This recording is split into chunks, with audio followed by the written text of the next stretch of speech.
अपराधी मान करके उसे जेल में 1 दिन रखना और बाद में मुचलके पर जमानत पर रिहा करना, रिहा होने के बाद में बार बार उसको धमकी दिए जाने के बावजूद भी पुलिस द्वारा केवल आश्वासन देना, बार बार सुरक्षा की गुहार लगाने के बावजूद भी सुरक्षा प्रदान न करना, अपितु उसी को सीसीटीवी कैमरा लगाने के लिए बाध्य करना और अंतिम समय तक सुरक्षा मांगने पर यह कह करके कि हमें we are just a phone call away, एक टेलीफोन कॉल दूर है। अगर एक व्यक्ति की हत्या कारित कर दी जाती है तो निश्चित रूप से ऐसे लोग, जिला प्रशासन या पुलिस प्रशासन जिन्होंने सुरक्षा का भरोसा दिलाया था वो, और उसके पीछे खड़ी राजस्थान की सरकार उसके लिए निश्चित रूप से दोषी है। कन्हैयालाल जी की हत्या चाहे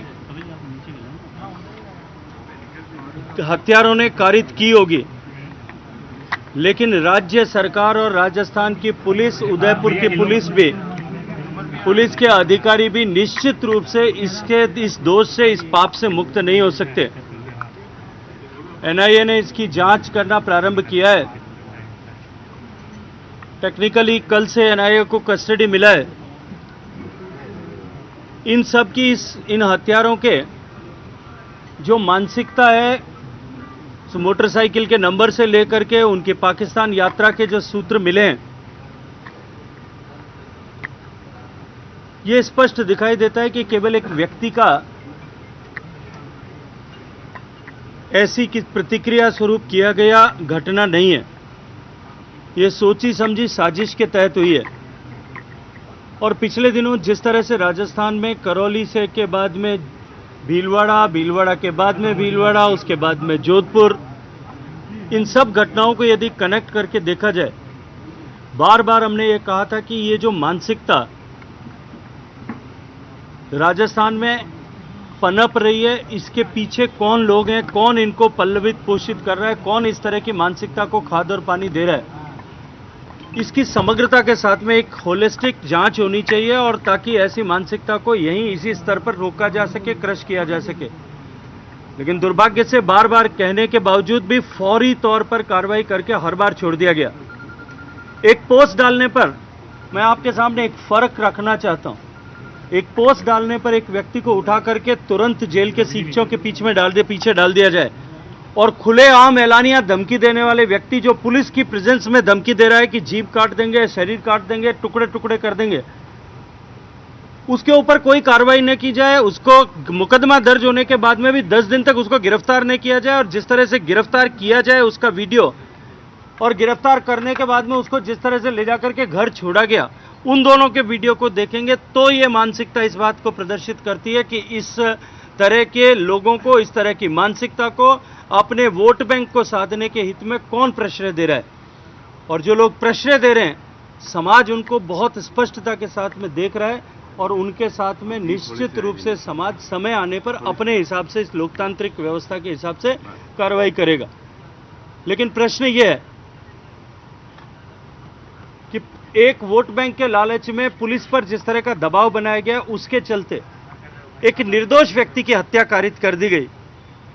इस परिवार को जिस तरह का सदमा और आघात पहुंचा, और आज भी जिस तरह का भय उनके परिवार का है, मैंने अभी उनकी पत्नी से बातचीत की, उनकी माताजी से बातचीत की, उनको जो डर है, वो अंदेशा है, वो यह है कि जिस तरह से पहले भी हम लोगों की शिकायत के बावजूद भी कोई सुरक्षा नहीं दी गई, और अभी भी उसी तरह का खतरा हमारे परिवार और परिजनों पर है। इस न्यायिक प्रक्रिया में जो काफी दिन तक चलती है, इसमें इनके ऊपर दबाव बनाया जाए, उस सब के समय में इनको सुरक्षा प्रदान की जाए, इसको प्रशासन को सुनिश्चित करना ही चाहिए। वरना अगर इस तरह की घटना वापस होती है तो निश्चित ही समाज का इस प्रशासन और व्यवस्था से, इस वर्दी से विश्वास जो है वो समाप्त हो जाएगा।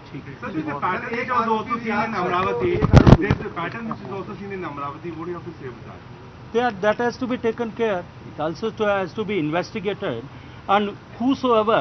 is promoting and provoking this type of mentality is to be identified and punished. Sir देश के संविधान में आर्टिकल 115 है, कोई भी धमकी दे रहा है, मरने मारने की धमकी दे रहा है, तो उसका यूज क्यों नहीं करी सरकार? नहीं, वो मैंने आपके सामने ही कहा है कि जब हम लोगों ने दबाव बनाया, मैंने बार बार ट्वीट किया, मैंने मीडिया के द्वारा स्टेटमेंट दिया, अधिकारियों को फोन करके कहा, उसके बाद में उसको गिरफ्तार किया गया।